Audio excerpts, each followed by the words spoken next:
kandi nagira gundi sikatumwe tumusi pesa hiyo Amai. Sasa ndio ndio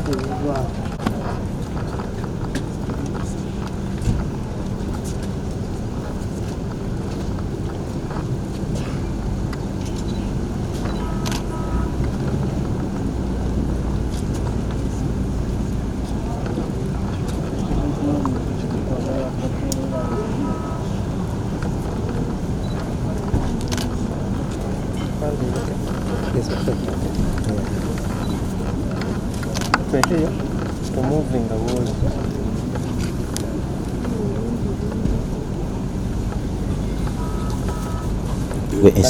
Simu nakande mkono to moving the wall.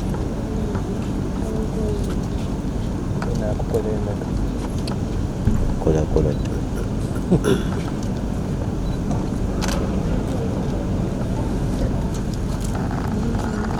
Tujao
The bill has principles, has objectives, you know, it has solved a certain problem.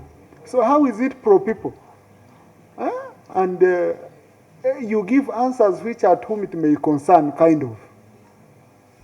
So if it's not only you to know as a chair, it's also your members, so that you have the whole narrative together. All of you flow together. Otherwise, I know situations, and because we've been here, we know. And what I'm talking about is reality, where times are tough, and the chair works with the clerk. You have a report. Now you start vending it to members to sign. You sign, but members cannot even defend you. When you forget something on the floor, you don't have any member to support you.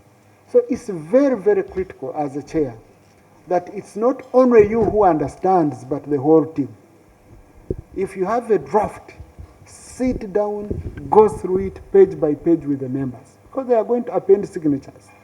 It will be embarrassing for a member to say, no, this report, you know, we've had cases.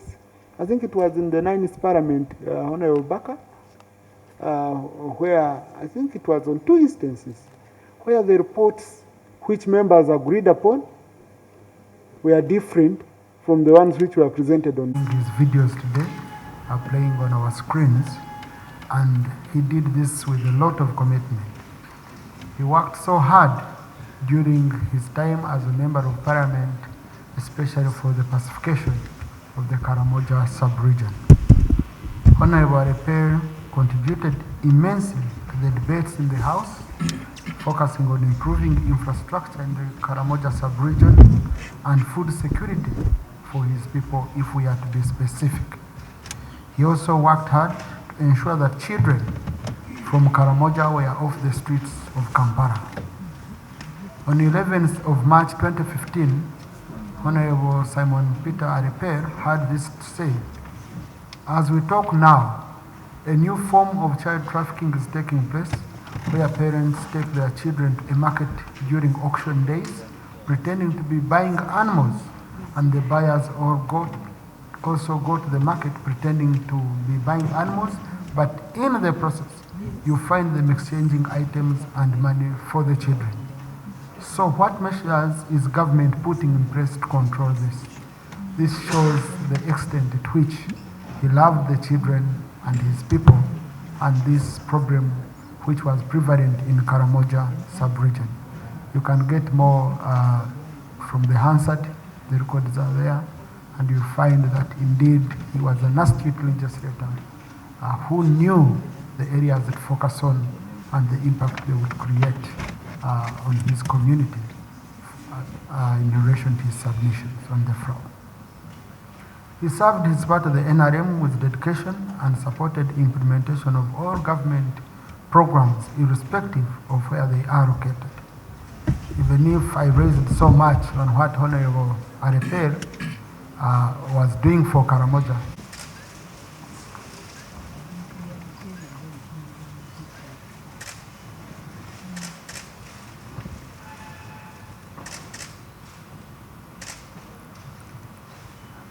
the leader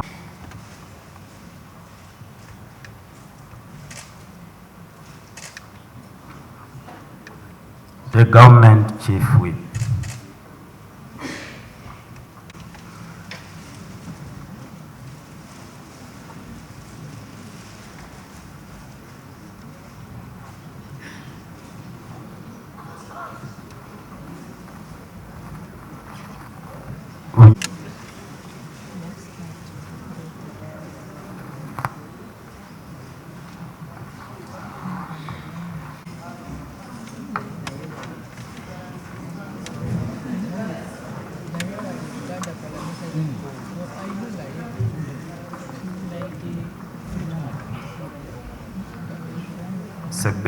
That received with deep sorrow the sad news of the demise of Honorable Simon Peter Arip, former Member of Parliament for Moroto Municipality, which occurred on Tuesday, 23rd July 2024. Aware that Honorable Arip Simon Peter was at the time of his demise a member of the National Resistance Movement Central Executive Committee, where he served as the Vice Chairperson for Karamoja region.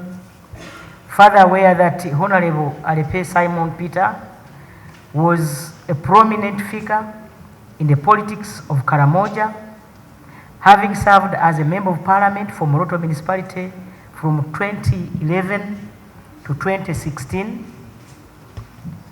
wherein he boldly spoke against programs that disrupted the productivity of the region and he vehemently supported programs that improved the welfare of his people, recognizing that Honorable Aleper Simon Peter also served in distinguished positions in international organizations which have specific focus on the growth of the Karamoja region, such as Program Officer for the National United Nations Development Program, UNDP, Zonal Project Officer for World Vision International, Community Dialogue Officer for the International Rescue Committee, and Moroto District Peace Monitor. Further recognizing that Honorable Aleper Simon Peter has been instrumental in the economic development and social progress of Karamoja region and the nation at large, having superintended the negotiations that saw the people of Karamoja agree to the establishment of a cement factory in Moroto, which became a source of employment for many, appreciating that Honorable Aleper Simon Peter was a patriot who loved his country and dedicated his life to the development of the people of Karamoja, the NRM party, and Uganda at large, and therefore deserves the recognition of this parliament and the state. Now, therefore, Right Honorable Speaker and colleagues, be it resolved that Parliament collectively conveys its deepest condolences to the bereaved family, friends, the people of Karamoja, the NRM party, and Uganda for the loss of a distinguished son of this country. And Parliament takes cognizance of the dedicated service that the late Honorable Aleper Simon Peter has rendered to the people of Karamoja, the Parliament of the Republic of Uganda, the NRM party, and the people of were arrested as they were accessing their office at National Unity Platform headquarters. And Mr. Speaker, let me take the motion now. Statement and secondment of a motion for resolution of Parliament to pay tribute to the late Honorable Simon Aleper, former Aleper, former MP Moroto Municipality. Right Honorable Speaker, I rise to second the motion to honor the memory of the late Honorable Simon. We are gathered here today in profound sorrow and deep respect to pay tribute to a colleague who has served in this parliament and in other capacities. His leadership and tragically cut short in a devastating accident that claimed his life. As we reflect on the impact of his contributions, we are also reminded of the significant loss that our nation has endured.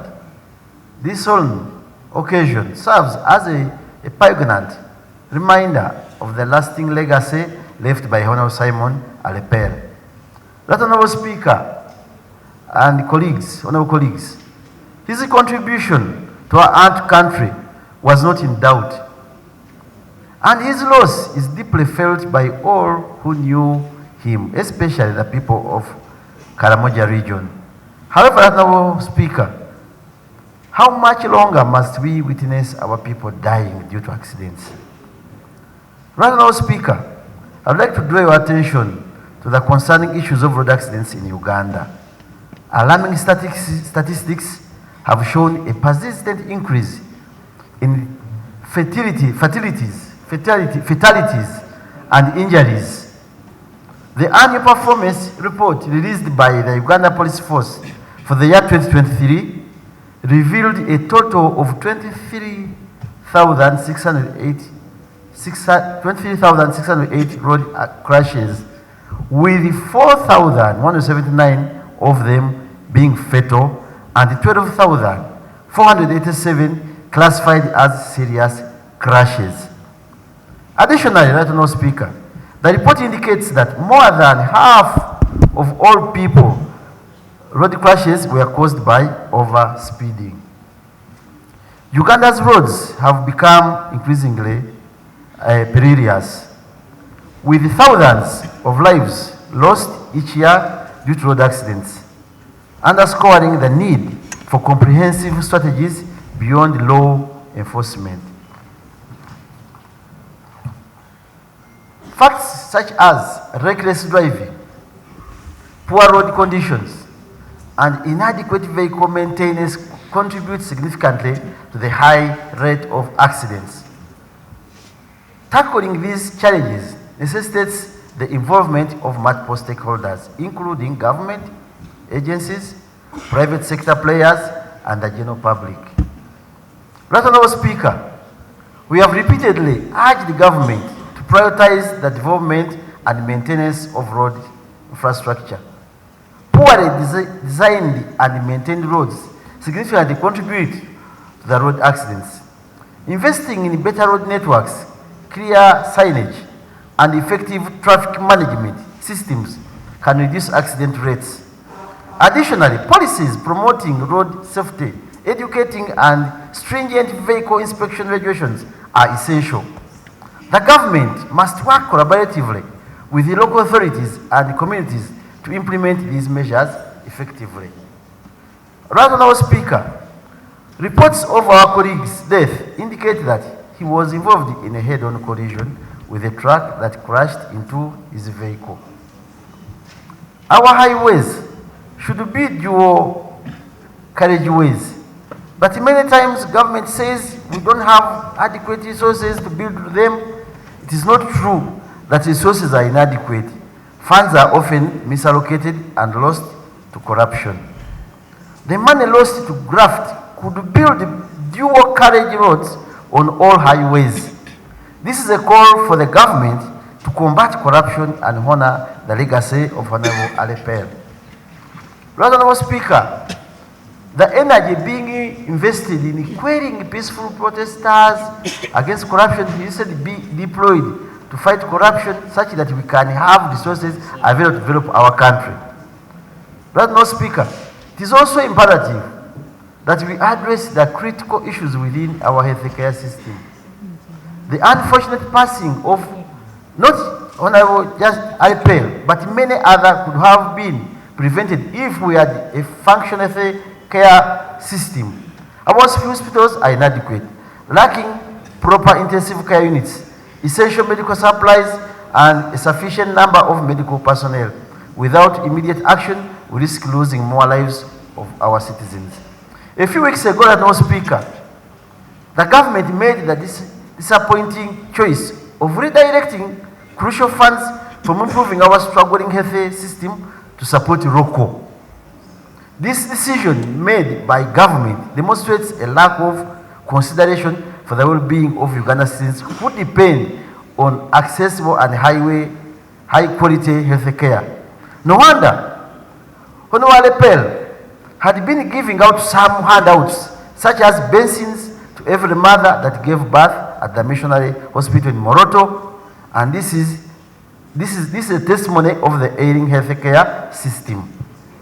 Honourable Speaker and honourable colleagues, during the 9th Parliament, where Honourable Aleper was, this House passed a motion urging government to provide better funding and equipment for health facilities located along major highways to adequately handle emergencies, especially for road accident victims. However, government did not support the initiative.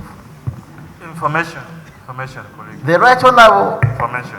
Mr. Speaker, I think you need to educate the member about the proceedings of this sitting. Yeah, I think it's important. Please, you know you don't access a microphone without my permission. And number two, I've sent you a note. I've sent you a note. Read it, please, and take action. And Mr. Speaker, he was in the 9th Parliament. I don't know whether he has mastered the proceedings of Parliament of this nature. So, Right Honourable Speaker, Uganda is among the countries with a non-functioning ambulance system. If we had a functional ambulance system that could respond to emergencies in real time, many lives would be saved. We need to prioritize the lives in Ugandan citizens. I am saddened by the passing of Honorable Aleper, who was my classmate at the Lord Government Center. May his soul rest in eternal peace, and may we all find strength during this time. I extend my heartfelt condolences to his family, the nation, and the people of Karamoja. Lord Honorable Speaker, as I conclude, I think we need to pay more attention, Mr. Speaker, on the issue of marking our roads. Mr. Speaker, while driving at night, even in other countries we have gone, Tanzania, Rwanda, roads are marked. They paint them so that these drivers can see clearly where they're driving. People lose lines at night. There is a honorable member, former member of parliament here, still is a treasurer of NRM. He was our DP member by that time. He survived an accident. And that is the key. What we have along our roads, Mr. Speaker, is one, that where there is reduced speed, police is available. But even they are not road signs, but they arrest people. The issue of most of our highways are not painted, they are lacking markings. And whenever I ask UNRWA, they will state that's the work of Ministry of Works. When you go to Ministry of Works, they refer you back to UNRWA. And that's the result. People driving at night lose direction, overtaking each other, and that's very important. Lastly, Mr. Speaker, as I conclude, may I, through you, Mr. Speaker, ask the Prime Minister. This House, on several occasions, we have asked the Prime Minister to bring a bill dealing with how we bring members of Parliament, people who have passed on, some people to Parliament, so that we give them tribute.